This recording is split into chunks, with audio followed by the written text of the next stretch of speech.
Assalamualaikum warahmatullahi wabarakatuh. Nama saya Azza Fatimatu Zahra. Saya dari Offering C.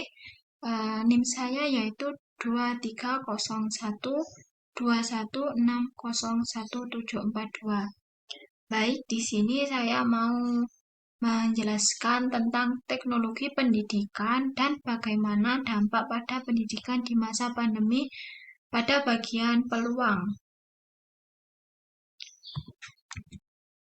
Yang pertama, apabila dengan adanya teknologi pendidikan di masa pandemi ini, pengajar atau guru mengikuti pelatihan memang membutuhkan waktu, akan tetapi nantinya pengajar juga akan memahami berbagai fitur dari aplikasi untuk diterapkan dalam pembelajaran.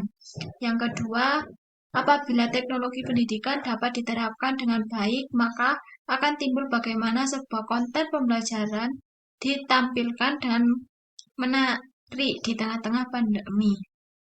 Yang terakhir, sebuah peluang yang timbul dari teknologi pendidikan ketika diterapkan di masa pandemi ialah muncul pembelajaran online yang sampai saat ini menjadi terobosan apabila pengajar tidak dapat hadir di kelas.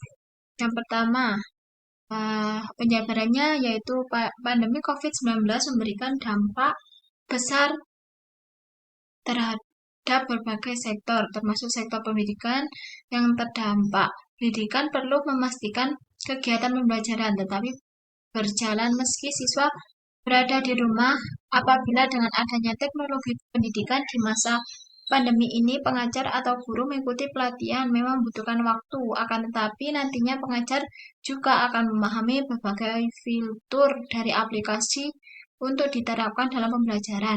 Hal ini dikarenakan pelatihan teknologi pendidikan biasanya diberikan secara terstruktur dan berkelanjutan, sehingga pengajar memiliki kesempatan untuk mempelajari berbagai aspek teknologi pendidikan dan praktik penerapan dalam pembelajaran. Pernyataan ini bersumber dari Fitur et al. 2020. Selanjutnya,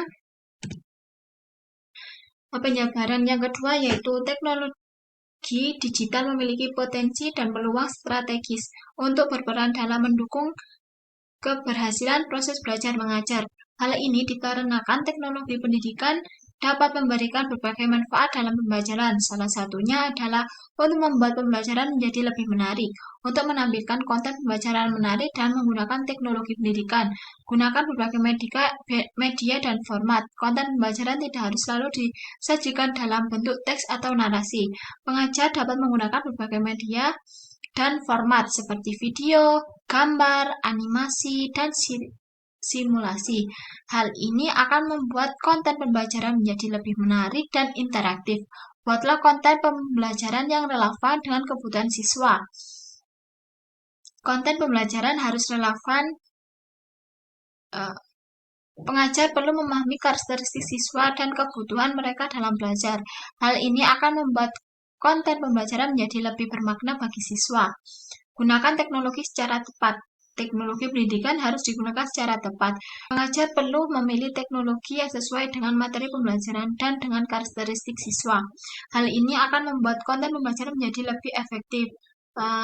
Pernyataan ini bersumber dari COVID et al. 2021. Yang terakhir yaitu penjabarannya, koneksi internet sudah menjadi bagian yang tidak terpisahkan dalam kehidupan modern, karena dapat membantu masyarakat dalam melaksanakan atau melakukan aktivitasnya, kegiatan lebih mudah di banyak bidang pekerjaan, termasuk bidang pendidikan. Hal ini dikarenakan pembelajaran online dapat tetap memberikan pembelajaran kepada siswa, meskipun pengajar tidak dapat hadir di kelas. Selain itu, pembelajaran online juga dapat memberikan kesempatan kepada siswa untuk belajar secara mandiri. Siswa dapat belajar sesuai dengan kecepatan dan gaya belajarnya masing-masing. Pernyataan ini dari Adijaya dan Sentosa 2018. Sekian dari saya, kalau ada salah kata mohon dimaafkan.